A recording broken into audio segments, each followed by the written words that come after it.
Assalamualaikum warahmatullahi wabarakatuh. Innal hamdalillah nahmaduhu wa nasta'inuhu wa nastaghfiruh wa na'udzu billahi min shururi anfusina wa sayyiati a'malina. May yahdihillahu fala mudilla lahu wa may yudlilhu falan tajida lahu waliyyan mursyida. أشهد أن لا إله إلا الله وحده لا شريك له وأشهد أن محمدا عبده ورسوله صلوات الله وسلامه عليه وعلى آله وصحبه وسلم تسليما كثيرا. يا أيها الذين آمنوا اتقوا الله حق تقاته ولا تموتن إلا وأنتم مسلمون. يا أيها الذين آمنوا اتقوا الله وقولوا قولا سديدا يصلح لكم أعمالكم ويغفر لكم ذنوبكم ومن يطع الله ورسوله فقد فاز فوزا عظيما. أما بعد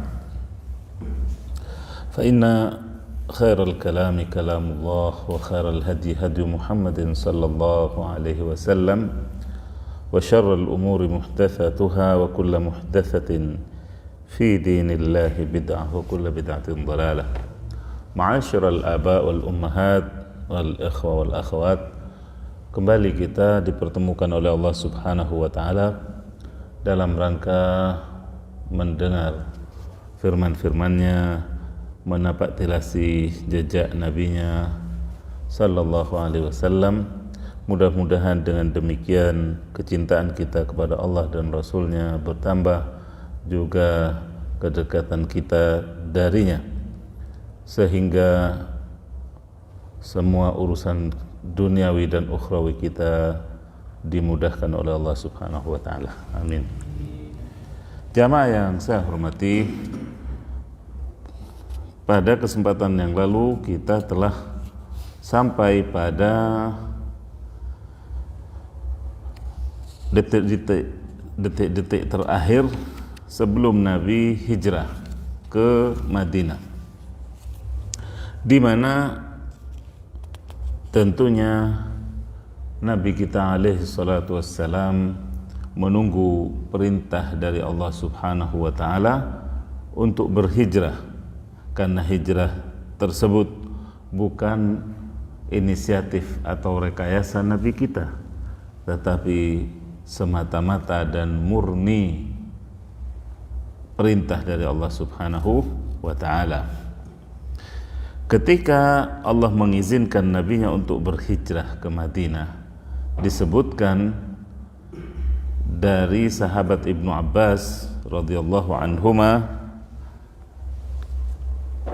bahwasanya Rasulullah sallallahu alaihi wasallam saat berada di Mekah dan diperintahkan untuk hijrah, turunlah firman Allah pada surah Al-Isra ayat 80. Surah Al-Isra ayat 80, wa qur rabbi adkhilni mudkhala sidqi wa akhrijni mukhraja sidq waj'al li min ladunka sultanan nasira. Katakan wahai Muhammad, yaitu panjatkan, berdoalah kepada Allah, masukkanlah aku dengan cara masuk yang baik, yaitu ke kota Madinah.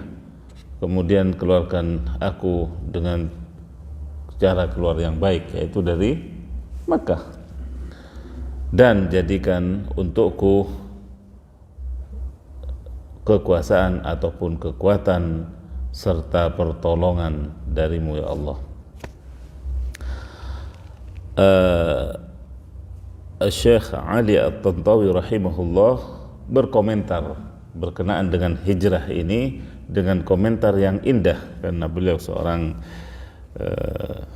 adib atau seorang sastrawan dalam bahasa Arab. Beliau mengungkapkan kaum muslimin seluruhnya telah berhijrah. Hajarul muslimuna jami'an wa lam yabqa fi Makkah illa an-nabiy sallallahu alaihi wasallam wa rajulani ithnan. tidak tertinggal di Mekkah kecuali 3 orang, Nabi sendiri dan 2 orang sahabatnya, murafiquhu fis safar wa wakiluhu fi Makkah, di mana yang 2 ini satu bakal menjadi pendamping beliau dalam safar hijrahnya, yang satunya juga masih tetap tinggal di Mekkah. Wa rajulan kana awwala man aslam wa akhir man hajar. Dua-duanya sahabat ini adalah termasuk orang yang mula-mula masuk Islam dan akhir orang yang hijrah dari Mekah ke Madinah. Sayyidul Kuhul Abu Bakar As-Siddiq radhiyallahu anhu, yang pertama, yaitu pemimpinnya generasi senior, yaitu sahabat Abu Bakar As-Siddiq radhiyallahu anhu. Kemudian yang kedua, Sayyidus Syabab Ali bin Abi Thalib radhiyallahu anhu. Yang kedua adalah pemimpinnya kaum junior, kaum mudanya, yaitu Ali bin Abi Thalib, sepupu sekaligus menantu Rasulullah sallallahu alaihi wasallam. Kemudian beliau gambarkan sikap dan kejadian hijrah Nabi yang berada di akhir babak dengan ungkapan yang indah di sini. Ta'akhkhara Rasulullah sallallahu alaihi wasallam kama yata'akhkharu rubbanu syarif ala dhahril bakhirah al-may'us minha fala yanzil hatta yanzila ar-rukkabu jami'an. Rasulullah sallallahu alaihi wasallam terlambat dalam hijrah, berada di belakang, sebagaimana nahkoda yang terhormat lagi bertanggung jawab ketika membawa perahu atau kapalnya yang hendak karam atau tenggelam. Dia menurunkan semua penumpangnya dan dia terakhir yang keluar dari perahu atau kapal tersebut. Subhanallah. Kebayang enggak? Jadi seolah-olah Nabi alaihissalam bersama para sahabatnya menaiki perahu, menaiki kapal. Sahabatnya, kapal itu enggak tenggelam, yaitu di Mekah, posisi mereka di Mekah sudah terintimidasi dan seterusnya. Maka Nabi keluarkan penumpang semua itu agar selamat, jangan sampai karam. Kemudian beliau menjadi orang yang terakhir keluar karena tanggung jawab beliau terhadap umatnya dan para pengikutnya saat itu. Wa kama yata'akhkharu ra'iyul amin 'indal mafazati fala yajuzu hatta yajuzal qati'u kulluh. Atau seperti penggembala di padang tandus, di mana ketika telah berjalan jauh dia mengedepankan hewan gembalaannya, kemudian dia menjadi orang yang terakhir atau berada di akhir saf. Ta'akhkhara alaihi salatu wassalam yahmi atba'ahu wa yastaqbilu bi sadrihi al-khatar. Rasul sallallahu alaihi wasallam telat atau berada di akhir guna melindungi para pengikutnya, dan beliau menghadapi bahaya dengan dadanya, yaitu berkorban alaihi salatu wassalam. Jamaah yang dirahmati oleh Allah, karena hijrah ini adalah perintah dari Allah Subhanahu wa taala, dan juga Allah Subhanahu wa taala tentunya Al-Alim, Al-Khabir, yang maha mengetahui, yang maha mendengar, yang maha melihat gerak-gerik musuh Rasulnya, memberikan bocoran langit, memberikan wahyu, memberikan info kepada Nabi SAW tentang makar-makar musuhnya, makar-makar kafir Quraisy, kemudian rapat-rapat rahasianya dan sebagainya. Maka Nabi tahu itu semua karena Jibril atas perintah Allah mendatangi beliau dan ngasih tahu. Juga upaya kafir Quraisy yang terakhir yang hendak membunuh Nabi, sebagaimana disebutkan sebelum pertemuan ini, yaitu apa yang Allah abadikan pada firman-Nya pada surah Al-Anfal ayat 30. Wa idz yamkuru bikal ladzina kafaru liyuthbituka aw yaqtuluka aw yukhrijuk wa yamkuruna wa yamkurullah wallahu khairul makirin.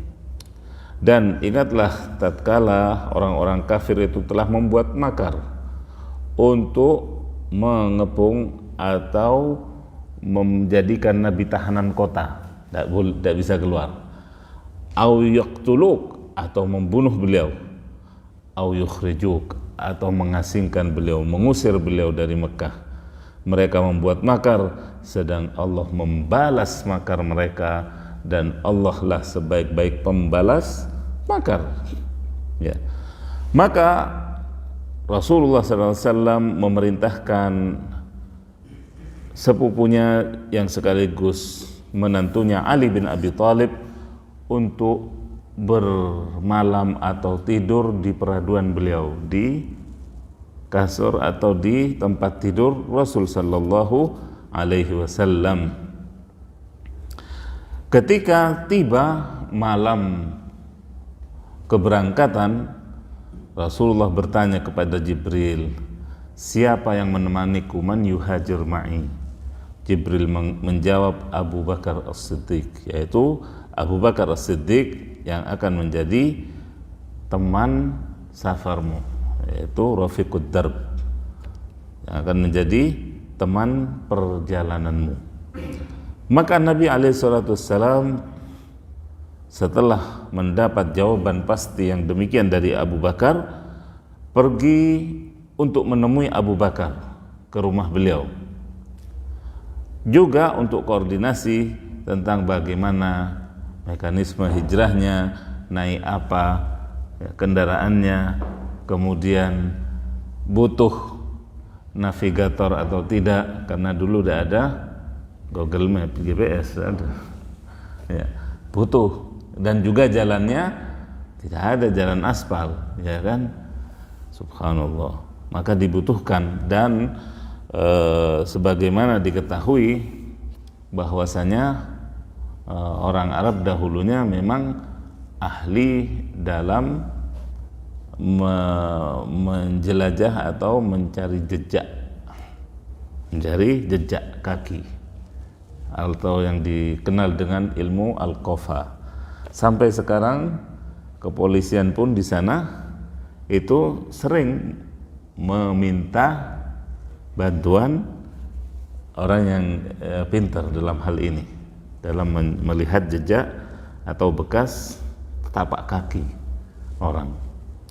Bahkan orang Arab itu bisa membedakan ini tapak kaki laki-laki atau perempuan, perempuan ini lagi hamil atau tidak, ketahuan. Subhanallah. Makanya ketika juga sahabat Zaid dan Usama tidur bareng, karena mereka misalnya karena mereka berbeda secara fisik, ya kan, secara fisik berbeda. Ayahnya bersih, kemudian si Usama gelap begitu, sehingga rame omongannya orang. Kemudian keduanya sedang tidur di tenda, lalu lewatlah Arab Badui yang melihat dua kaki yang terselonjor keluar dari tenda itu. Sungguh kaki ini adalah dari kaki ini. Maksudnya apa? Ini kaki anaknya, ini kaki bapaknya. Berarti anak halal, bukan anak haram. Ya, dengan demikian terbungkamlah mulut orang-orang yang suka membawa omongan. Nah, Ala kulli hal, itu salah satunya. Jadi dengan demikian kita punya bayangan bagaimana dibutuhkannya orang yang ahli dalam masalah petunjuk jalan atau navigator itu tadi untuk mulusnya perjalanan hijrah. Dalam riwayat Imam Bukhari dari Aisyah radhiyallahu anha menceritakan saat itu Aisyah ya tentunya masih sangat muda, bahkan belum baligh. Ya. Beliau menceritakan, lam aqil abawayya qattu illa wahuma yadinanid din. Aku tidak ngerti kedua orang tuaku, yaitu Abu Bakar dan Ummu Rumman, ibundanya, kecuali keduanya sudah masuk Islam. Berarti tidak tahu tentang sebelumnya. Walam yamurra alaina yaumun illa ya'tina fihi Rasulullah sallallahu alaihi wasallam tarafayn nahar bukrata wa ashiyah. Dan tidak berlalu satu hari pun kecuali Rasulullah mampir ke kami, kata Aisyah. Kepada ayahnya, kalau tidak di waktu awal pagi atau di sore-sore. Di sore-sore menjelang gelap. Itu kebiasaan Rasulullah, kalau tidak pagi sore mesti lewat. Ibnu Hajar rahimahullah menjelaskan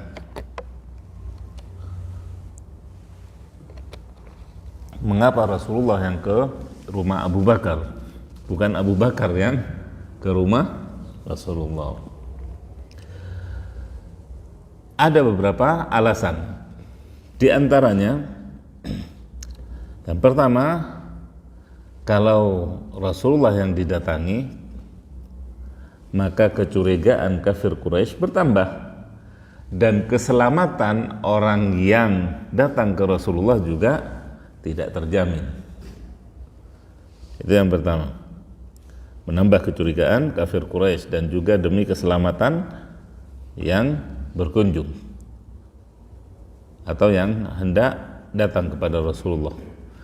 Yang ketiga, bahwasanya rumah Abu Bakar itu lebih dekat, berada di antara rumah beliau Rasulullah dengan Ka'bah, sehingga Rasulullah alaihissalam seolah menuju Ka'bah tapi mampir, menggok sedikit ke rumah Abu Bakar, sekali jalan.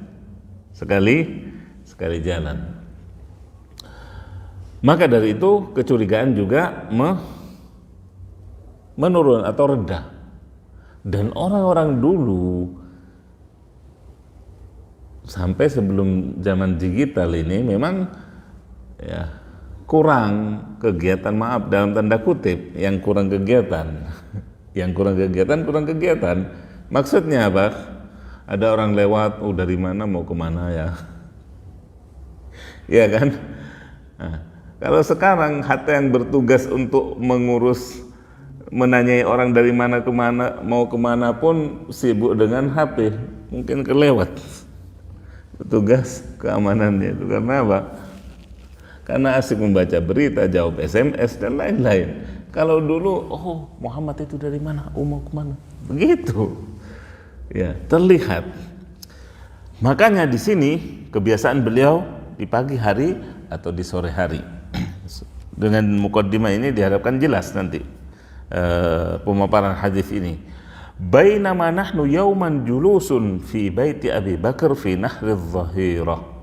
Qala qailun li Abi Bakar, hadha Rasulullah sallallahu alaihi wasallam mutaqanni'an fi sa'atin lam yakun ya'tina fiha.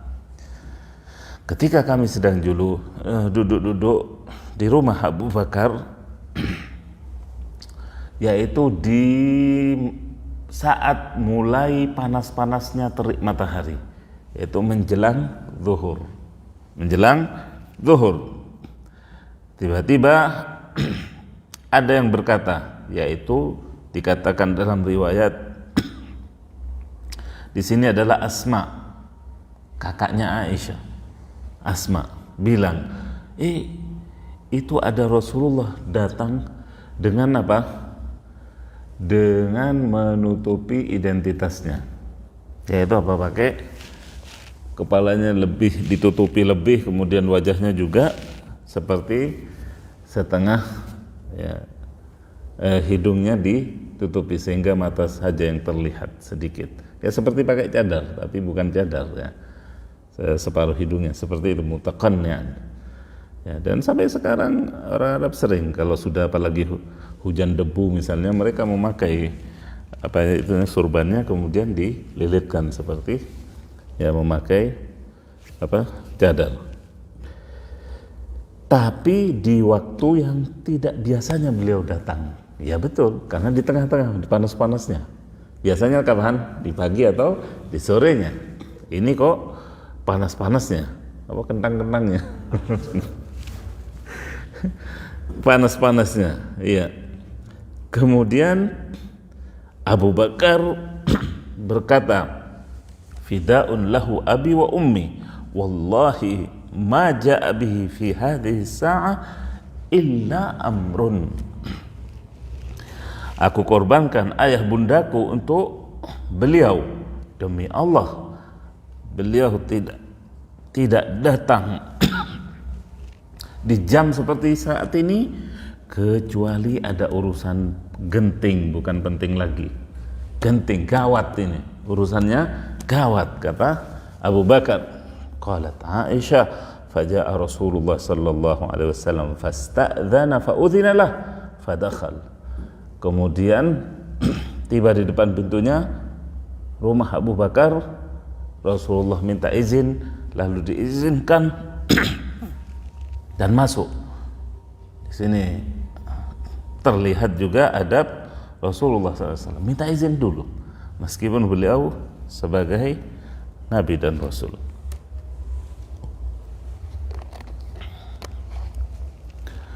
Fata'akhkhara Abu Bakar an saririhi fajalasa Rasulullah sallallahu alaihi wasallam alaihi. Maka Abu Bakar menggeser duduknya dari tempat duduk. Kalau di kita itu biasanya yang dari bambu itu apa namanya? Hah? Kalau katanya Pak Ad-Dur, lencak. Hah? Apa itu Pak? Hah? Iya, semacam itulah. Abu Bakar agak mundur, lalu Rasulullah duduk di sana. Dan saat itu tidak ada yang hadir di majelis itu kecuali aku, kata Aisyah, dan kakakku Asma. Lalu Nabi berkata kepada Abu Bakar, akhrij man indak. Abu Bakar diperintahkan oleh Rasulullah suruh keluar siapa yang bukan yang ada di sini. Beliau ingin berdua dengan Abu Bakar. Lalu Abu Bakar mengatakan, innamahum ahluk bi abi anta ya Rasulullah. Jangan khawatir Rasulullah, semuanya ini keluargamu. Aisyah calon istrimu, sudah ada pembicaraan begitu ya. Aisyah calon istrimu, kemudian kakaknya, tidak ada orang, kata Abu Bakar. Lalu Rasulullah SAW menyatakan, fa inni qad udhina li fil khuruj wal hijrah. Ketahuilah bahwa aku telah diizinkan untuk keluar berhijrah. Abu Bakar spontan menjawab, ya Rasulullah as-suhbah. Kemudian Rasulullah mengiyakan as-suhbah.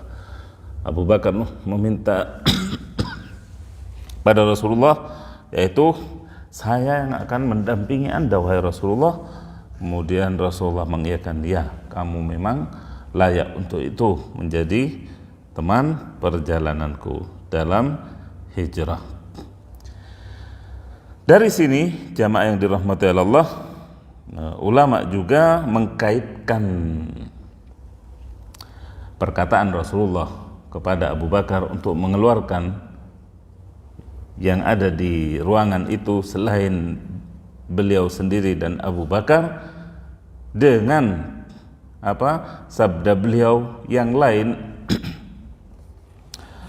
yaitu ista'inu ala qada'i hawaijikum bil kitman. Ista'inu ala qada'i hawaijikum bil kitman. Hendaklah kalian memakai cara diam-diam dalam menunaikan hajat kalian. Katanya Pak Abdur, cek asak-kasak.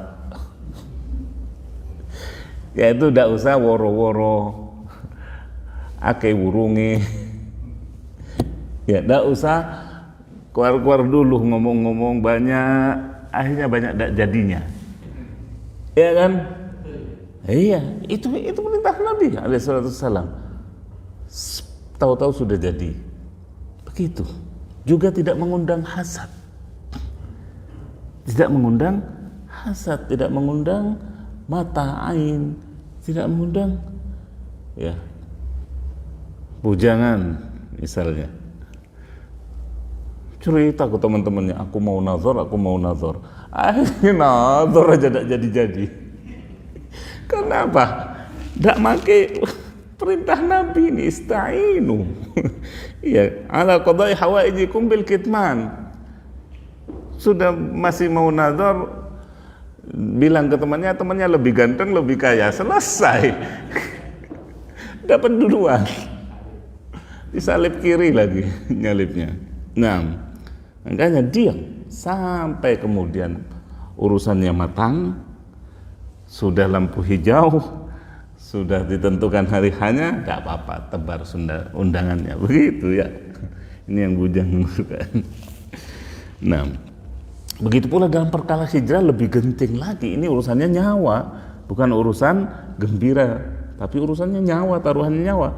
Makanya Nabi betul-betul bil kitman, dengan diam-diam, sampai Nabi ngelihat. Di situ hanya Aisyah dan Asma, takut ada yang di belakang pintu atau sedang menuju ke tempat itu. Makanya beliau mengatakan kepada Abu Bakar, akhrij man indak, keluarkan. Atau ada kira-kira bakal ada orang luar ini masuk ke sini enggak, untuk menjaga kerahasiaan. Ya. Dan berapa banyak hajat itu terbengkalai dan tidak jadi karena wasiat ini tidak dijalankan dari Nabi alaihi salatu wassalam. Nah, kemudian Aisyah mengatakan dalam akhir hadis itu, fara'aitu Aba Bakrin yabki, lalu aku melihat ayahandaku Abu Bakar menangis. Dan sudah ini yang menjelaskan kepolosan Aisyah sebagai anak-anak saat itu. Wa ma kuntu ahsabu anna ahadan yabki minal farah. Dan aku tidak tahu kalau kadang-kadang orang itu begitu bahagianya sampai menangis. Baru itu, katanya Aisyah. Baru itu aku melihat orang gembira sampai nangis. Biasanya orang nangis apa? Sedih, ya kan? Tapi kata Aisyah, aku melihat ayahku saking gembiranya, begitu gembiranya menangis. Baru tahu aku melihat orang ya yang gembira, sangat gembira sampai menangis. Ya. Itulah pengalaman ibunda kita Aisyah yang saat itu menurut riwayat di sini masih berumur 8 tahun, kelas 2 SD. Kelas 2 SD, anak kelas 2 SD. Tapi rekamannya subhanallah. Ya.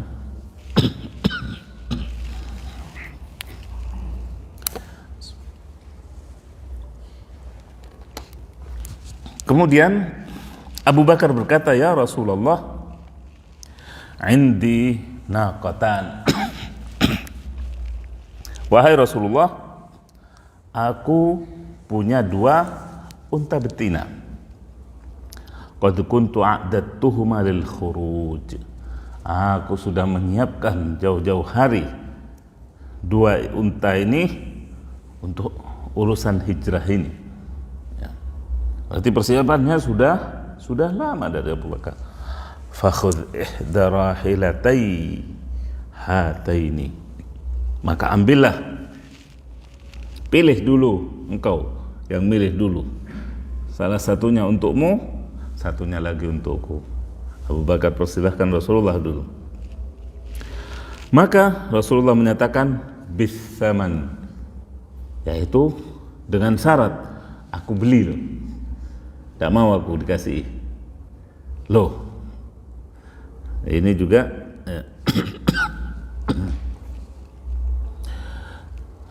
mungkin menjadi pertanyaan bagi yang kritis. Kok bisa atau kenapa Nabi bersikeras untuk membeli pada saat itu? Padahal beliau sering mendapat bantuan dari Abu Bakar ketika jihad.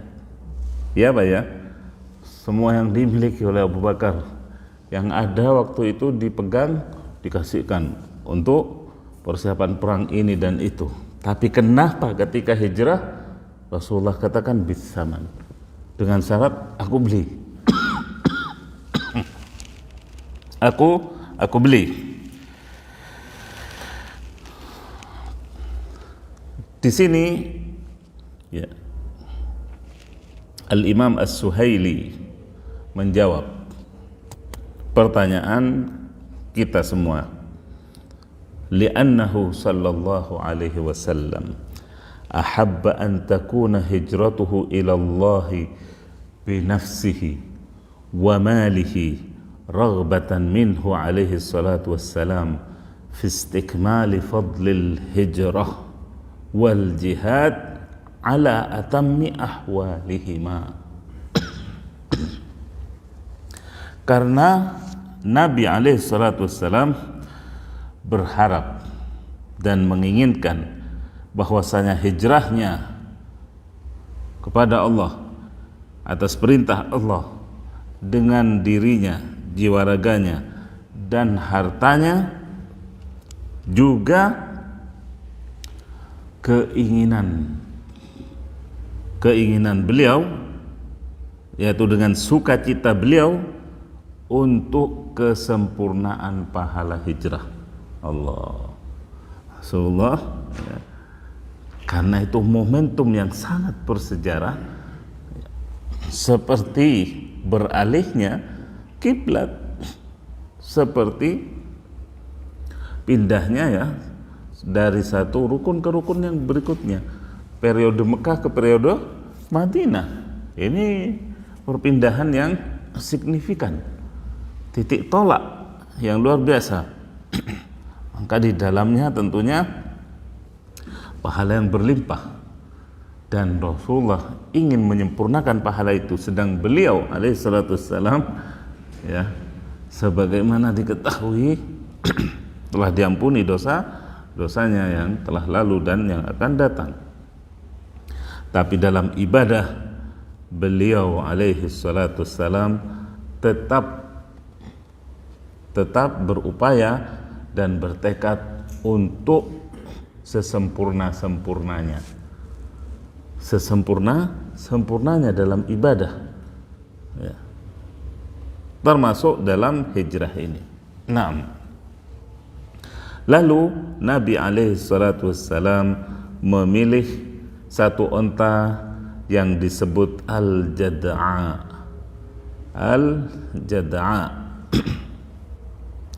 Ada yang mengatakan Al-Jad'a itu sifatnya, ada yang menyatakan namanya. Meskipun yang pertama lebih kuat, yaitu sifatnya. Al-Jad'a artinya telinganya sudah dipotong, dan namanya Al-Qaswa. Ini unta kesukaan Nabi alaihi salatu wassalam. Nah,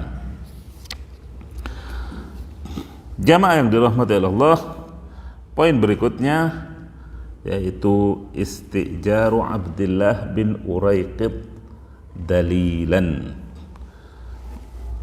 penunjukan atau akad sewa apa ya, keahlian navigator bernama Abdullah bin Uraiqid, sedang dia dalam kemusyrikannya, sedang dia dalam kekafirannya, ya.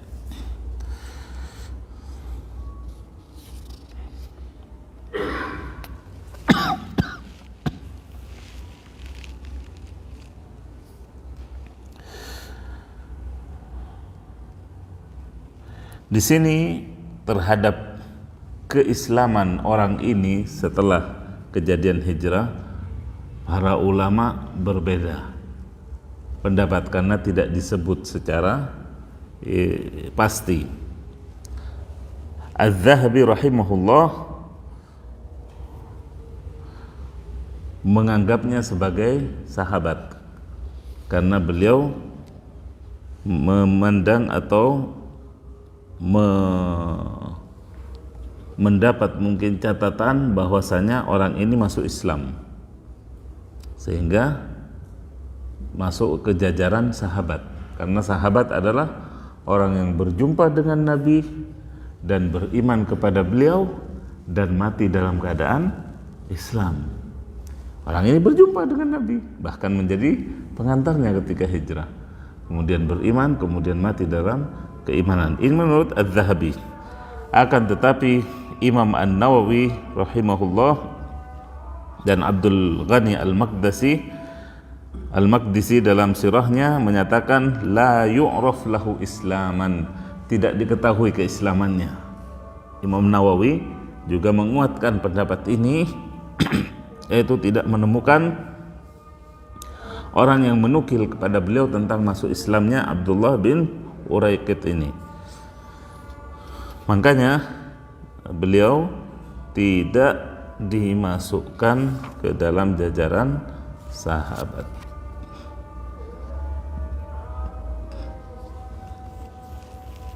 Nah,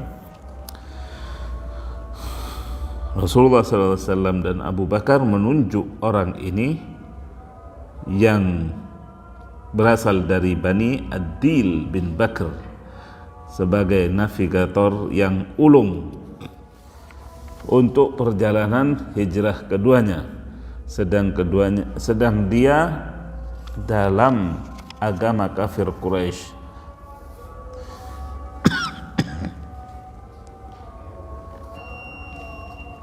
Akan tetapi Rasulullah SAW mempercayainya dan juga Abu Bakar, bahkan menyerahkan 2 ontanya sebelum hari H,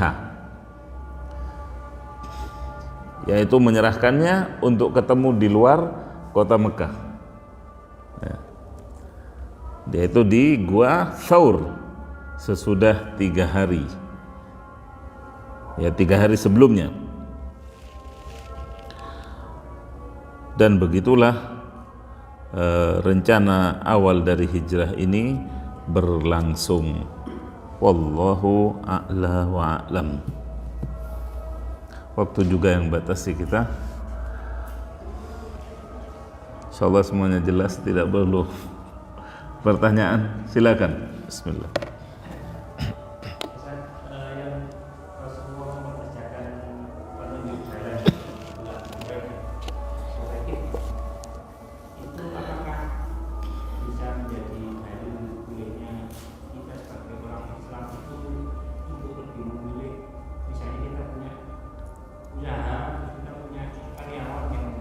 Non muslim. Muslim, hanya ada yang muslim tapi kurang kompetitif, kurang mampu, sedangkan ada yang muslim tapi lebih besar. Nah, dalam perkara dunia, perdagangan, IT-nya, Tidak masalah. Nah, di sini Rasulullah dalam urusan hijrahnya, urusan yang sangat genting, ya kan? Tapi beliau memakai orang yang ahli di bidangnya, tidak masalah. Nah,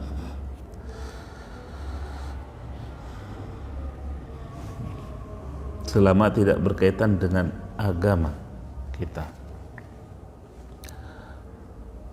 Perkara teknis, perkara alat, perkara sarana itu di luar ibadah, di luar nah,